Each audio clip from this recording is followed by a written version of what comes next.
Welcome to chemistry believer. और आज हम केमिकल काइनेटिक्स की लेक्चर सीरीज को कंटिन्यू करते हुए लेक्चर 4 में बेसिक मैथ्स पढ़ेंगे। और ये बेसिक मैथ्स पूरी फिजिकल केमिस्ट्री के लिए काफ़ी यूजफुल है। आगे आने वाले जितने भी चैप्टर्स होंगे उन सब में इस मैथ का यूज है। ठीक है, तो यहाँ पे मैंने कुछ इंपॉर्टेंट कंटेंट को सेलेक्ट किया है जो ज़्यादातर चैप्टर्स में इसका यूज होता है। ठीक है, तो कंटेंट में है log formula and log values, differentiation, integration and graph plotting. इनको वन बाय वन हम सीखते हैं। तो स्टार्ट करते हैं log formula and log values के बारे में। सबसे पहले है log property, L N is equals to log base E. ठीक है, तो ये सबसे इंपॉर्टेंट प्रॉपर्टी है। L N is equal to क्या होता है, लॉग, और यहाँ पे बेस में जो होता है ई होता है। ठीक है, अगर एल एन दिया है तो वहाँ पे बेस में लॉग की क्या होगा, ई होगा। ठीक है, अगर सिंपल लॉग दिया है तो उसके बेस में क्या मानते हैं हम लोग, मानते हैं 10 होता है। ठीक है, और एक इंपॉर्टेंट कन्वर्जन है L N X is equal to, अगर एल एन एक्स दिया है उसको लॉग में कन्वर्ट करना है तो हमको यहाँ पे क्या करना पड़ेगा, 2.303 कॉन्स्टेंट से मल्टीप्लाई करना पड़ेगा, और जो लॉग आएगा वो 10 बेस पे होगा। ठीक है, एल एन एक्स को हम लॉग में कन्वर्ट करेंगे तो 2.303 कॉन्स्टेंट से मल्टीप्लाई करना पड़ता है। उसके बाद में सेकंड फार्मूला है log X to the power N is equals to N log X. ठीक है, जो पावर होती है वो आगे आ जाती है। अगर कहीं भी कोई भी फंक्शन की पावर एन दी है तो वो एन क्या होगा, आगे आ जाएगा। ठीक है, एंड अगर लॉग एक्स इंटू वाई, ठीक है, लॉग एक्स इंटू वाई, अगर कोई भी दो फंक्शन क्या है आपस में मल्टीप्लिकेटिव रिलेशन में है तो वो क्या हो जाएंगे, log X plus log Y में आ जाएंगे। अगर कोई भी लॉग के साथ कोई भी दो फंक्शन डिवाइड रिलेशन में है तो वो निगेटिव साइन के साथ सेपरेट हो जाएंगे। उसके बाद में लॉग वैल्यूज़ हैं। ठीक है, लॉग वैल्यूज़ वैसे तो जितने भी ऑनलाइन एग्जाम्स होते हैं वहाँ पे कैलकुलेटर की जो अवेलेबिलिटी रहती है स्क्रीन पे, बट अगर हम नॉर्मली सॉल्व कर रहे होते हैं क्वेश्चंस तो हमको लॉग वैल्यूज़ की ज़रूरत पड़ जाती है कई बार। तो वहाँ पे हम लोग क्या करेंगे, यहाँ से कुछ ट्रिक्स हैं जिनसे हम लॉग की वैल्यूज़ इजीली कैलकुलेट कर सकते हैं। तो सबसे पहले जो लेफ्ट हैंड साइड में log 2, log 3, log 5 and log 7 लिखा है, इनकी वैल्यूज़ को हम क्या करेंगे, लर्न करेंगे। बाकी जो log 4, log 8 and log 6 and log 9, ये जो वैल्यूज़ हैं इनको हम क्या करेंगे, कैलकुलेट कर लेंगे। तो log 2 की वैल्यू क्या है, 0.3010। तो log 4 की वैल्यू कैसे कैलकुलेट करेंगे, log 4 को कह सकते हैं log 2 to the power 2। Okay, और 2 जो पावर में है वो आगे आ जाएगा, इसलिए 2 log 2 बन जाएगा। और ये log 2 की वैल्यू यहाँ पे रख के 2 से मल्टीप्लाई करके हम इसकी log 4 की वैल्यू कैलकुलेट कर सकते हैं। ऐसे ही हम 8 को कह सकते हैं 2 टू दी पावर 3। तो 3 पावर जो है सामने आ जाएगी, और 3 इंटू लॉग 2 की वैल्यू से मल्टीप्लाई करके हम लॉग 8 की वैल्यू कैलकुलेट कर सकते हैं। यहाँ पे जो है पीछे जो मैंने पिछली स्लाइड में जो मैंने प्रॉपर्टीज़ पढ़ी हैं, लॉग के फार्मूले पढ़े हैं, उनका यूज़ हुआ है। ठीक है, उसके बाद में लॉग 3 जो है, लॉग 3 की वैल्यू क्या होती है, 0.4771। यहाँ पे log 6 की वैल्यू कैलकुलेट कर सकते हैं। log 6 की को कह सकते हैं log 2 इंटू 3, और log 2 इंटू 3 को कह सकते हैं log 2 प्लस log 3। यहाँ पे log 2 की वैल्यू रख के प्लस log 3 की वैल्यू रख के हम log 6 की वैल्यू कैलकुलेट कर सकते हैं। ऐसे ही log 9 की बात करें तो log 9 को कह सकते हैं 3 की पावर 3। तो 3 जो है पावर फ्रंट में आ जाएगा, 3 इंटू log 3 की वैल्यू यहाँ पे रख देंगे और log 9 की वैल्यू कैलकुलेट कर सकते हैं। उसके बाद में log 5 एंड log 7 की वैल्यू हमको लर्न करनी पड़ेगी। ठीक है, तो ये कुछ ट्रिक है जिनसे हम log की वैल्यू इजीली कैलकुलेट कर सकते हैं। उसके बाद में सेकंड जो है मैथमेटिक्स का सेकंड मोस्ट इम्पॉर्टेंट जो टॉपिक है वो डिफरेंशिएशन है। इसका काफ़ी ज़्यादा यूज़ होता है। ठीक है, तो यहाँ पे मैंने कंप्लीट मैथ्स के डिफरेंशिएशन के फार्मूले मेंशन कर रखे हैं, बट सारे फार्मूलों का यूज़ जो है फिजिकल केमिस्ट्री में नहीं पड़ता है। ठीक है, तो कुछ इंपॉर्टेंट बेसिक फार्मूले जिनका ज़्यादा यूज़ होता है। ठीक है, तो सबसे पहला फार्मूला है डी बाई डी एक्स। तो सबसे पहली चीज़, एक चीज़ याद रखनी है कि कहीं पर डी बाई डी एक्स लिखा है, ठीक है, तो वो क्या इंडिकेट करता है, वहाँ पे डिफरेंशिएशन हो रहा होगा। ठीक है, डी बाई डी एक्स या D by D Y, D by D G से जो भी हो, ठीक है, यहाँ पे अगर ऐसे फॉर्म में दिख रहा है तो वो क्या होगा, डिफरेंशिएशन हो रहा होगा। यहाँ पे जो पहला फार्मूला है वो कह रहा है कि के, यहाँ पे के क्या है, कांस्टेंट। किसी भी कांस्टेंट का जो डिफरेंशिएशन होता है वो क्या होता है, जीरो होता है। ठीक है, किसी भी कांस्टेंट का डिफरेंशिएशन जीरो होता है। ये बहुत इंपॉर्टेंट फार्मूला है। सेकंड है, ये प्रॉपर्टीज हैं डिफरेंशिएशन की। अगर F X plus minus G X, अगर दो फंक्शन प्लस या माइनस में है तो उनको क्या कर सकते हैं, हम अलग अलग डिफ्रेंशिएट कर सकते हैं। F dash X D by D X, F X plus minus G X, अगर दो फंक्शन आपस में प्लस माइनस में है तो उनको हम क्या कर सकते हैं, सेपरेटली अलग अलग डिफ्रेंशिएट कर सकते हैं।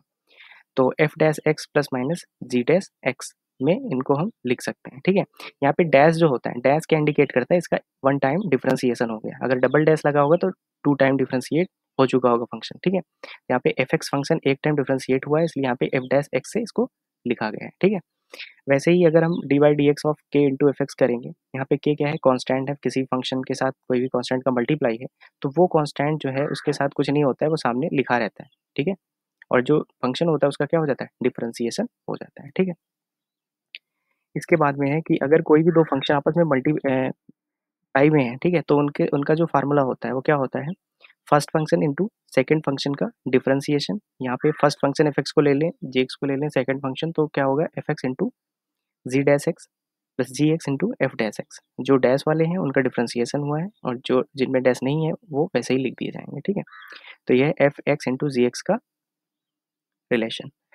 अब D by D X F X upon G X, अगर हम दो फंक्शन है जो आपस में क्या है, डिवाइड फॉर्म में है, तो उनका जो डिफरेंशिएशन होता है वो क्या होता है, G X F dash X minus F X G dash X upon G X square, ठीक है।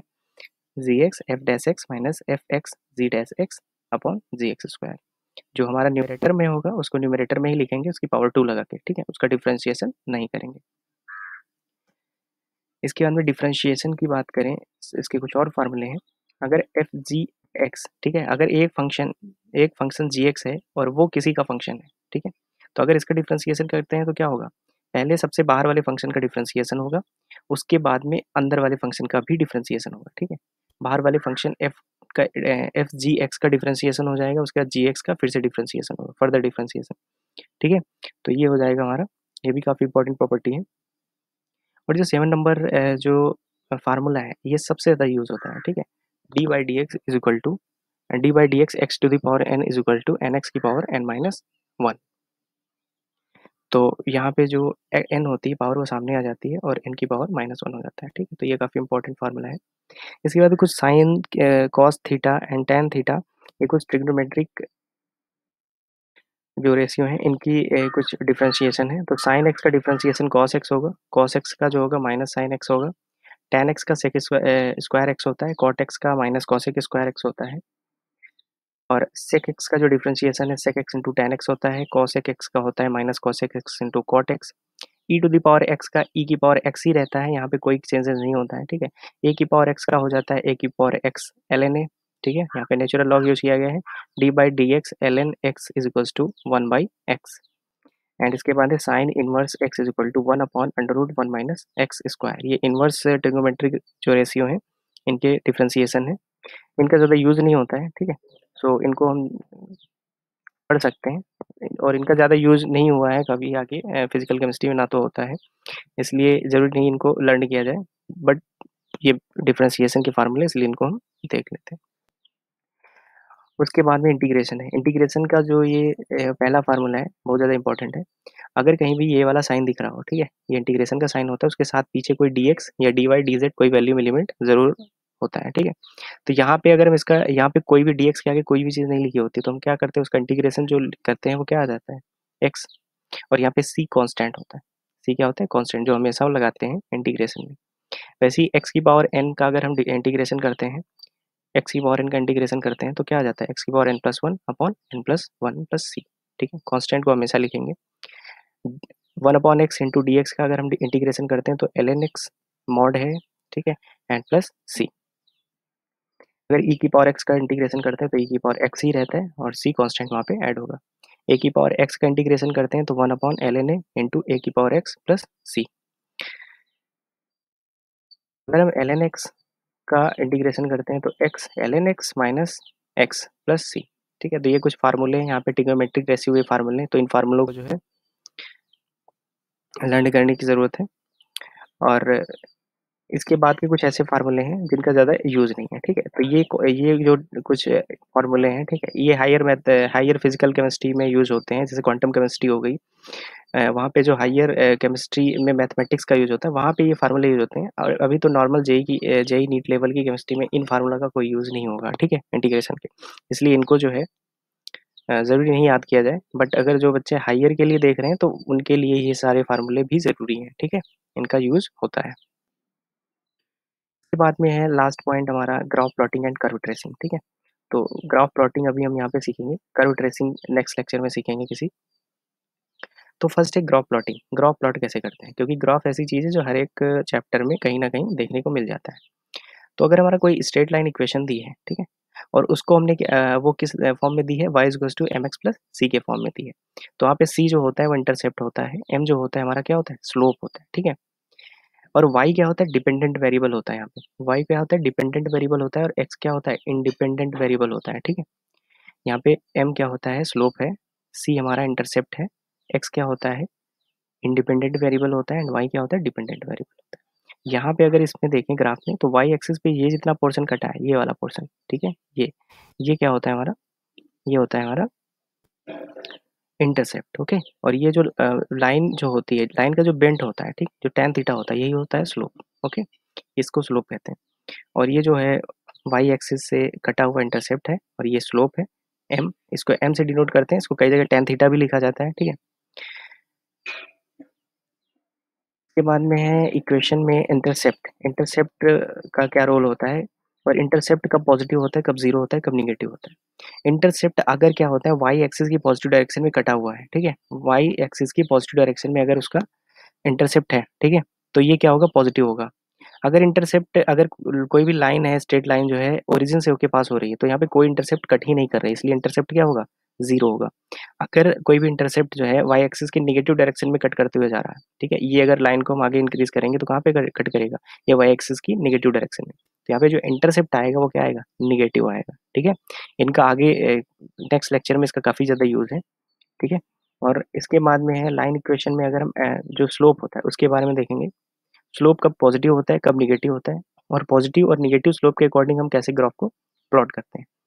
तो अगर हमारा जो एंगल है, अगर ये लाइन जो है ये एक्स एक्सिस के साथ एंगल अगर लेस देन बनाती है 90 डिग्री, ठीक है, लेस देन 90 डिग्री बनाती है, तो जो हमारा एम होगा, स्लोप होगा, वो पॉजिटिव स्लोप होगा, ओके।